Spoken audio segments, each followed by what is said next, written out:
guys, I'm Layla. Welcome to raidlore Stories. Today's lore stories will be for Kaja the Wry, brand new champ that was added for Halloween of 2023. She has kind of some Madonna asset inspiration going on, but yeah, she definitely looks like she belongs in the court jester, right? So let's see what her story is all about. When she was young, Kaja, heiress of Dorentine barony in southeast Karak, was told by her doting parents that there was nothing she could not achieve. There was only one kind of thing Kaja absolutely was not allowed to become: an embarrassment and disgrace to Dorentine. But it seemed that was the one and only thing she wanted to be most of all.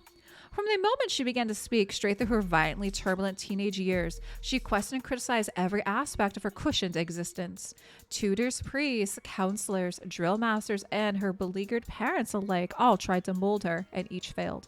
She mocked Lumayan ritual and scorned the knights and footmen of her family's armies, calling them dogs of the state and arbitrary oppressors. She found scholarship crushingly dull and magic little more than a gimmick. Her short-tempered, gloomy, cutting attitude earned her the name Kaja the Wry, and other cruder ones besides. Her parents finally told her she should cease her rebellious and passionate ways or have the title of court jester. Kaja felt oddly comfortable receiving this ultimatum. Gripped with a passion she had never felt before, she worked in secret with the blacksmiths and seamstresses of the manor to make a grand costume for herself. Part knightly armor, part jongleur getup, part lady's dress, and part macabre death mask. She saw it as a pastiche of all the Bannerlord's overblown, egotistic excesses. She debuted her creation unannounced, interrupting lesser lords petitioning her parents in their great hall.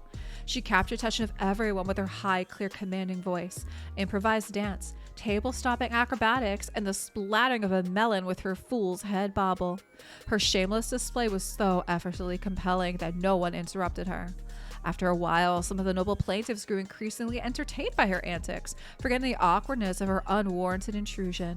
It crescendoed with a thorough exhortation of her parents, in which she quoted from the dwarf Fodbar the Bard's notorious uses for a scroll roller monologue. When she delivered the final punchline, one of the assembled nobles finally let out an unrestrained laugh, and Kaja beamed. The Baron rose from his seat, at last finding his tongue, and bellowed that Kaja would be exiled from the barony if she did not immediately apologize. She raged that she had finally accomplished something worthwhile, found meaning and purpose. Crying out again and again that she had really and truly gotten a laugh, she rushed over to a nearby courtier. Unable or unwilling to attack her parents, she displaced her resentment onto him. Kaja beat him savagely before being tackled and dragged off by several guards, and giggled all the way to the dungeons. But after she was shoved into a cell and sternly warned to behave, the household scrambled to contain the repercussions of her scandalous actions and lost focus on her. She played up her apparent madness and pretended to be crazed with lust, luring the lone guardsman left behind to mind her into her cell. She strangled him and retrieved her blood-stained scepter, which had been confiscated. Then she fled her estate, throwing her future away with nihilistic glee, and would therefore let sheer whimsy be her guide through life. After some days of wandering, Kaja came upon a crossroads close to Karak Castle. Arriving at the same time as her was the hulking misfit, Timid the Fool. And when she realized that two vagabonds in jester outfits had randomly crossed paths, she broke into hysterical laughter. Timid laughed too, and so began a legendary, infamous partnership in crime, comedy, and chaos. They both wanted nothing but to thumb their nose at society at large, and neither cared any longer who got hurt in the process. With Kaja's knowledge of high society and Timid's massive presence, they terrorized the wealthy and powerful with the random pointless acts of destruction and vandalism.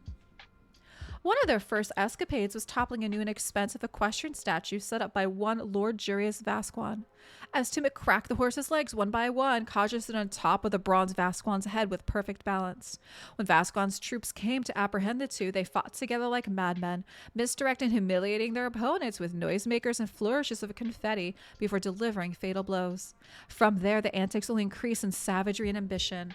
It wasn't long before Kaja's resentment turned murderous, and minor nobles were found dead, having been killed in creatively gruesome ways, trussed up with their own intestines, gibbeted on their own walls alongside common criminals, or force-fed gold coins, and then disemboweled and left to die, watching the riches spill forth, covered in blood and bile. Baron Dorentine can only sweat and stew, hoping Kaja does not turn to patricide. Wow, okay, I gotta say, this story did not go in the direction I thought it would. It definitely got a bit gruesome, huh? What do you guys think for the lore story for Kaja the Wry? And thanks so much for watching.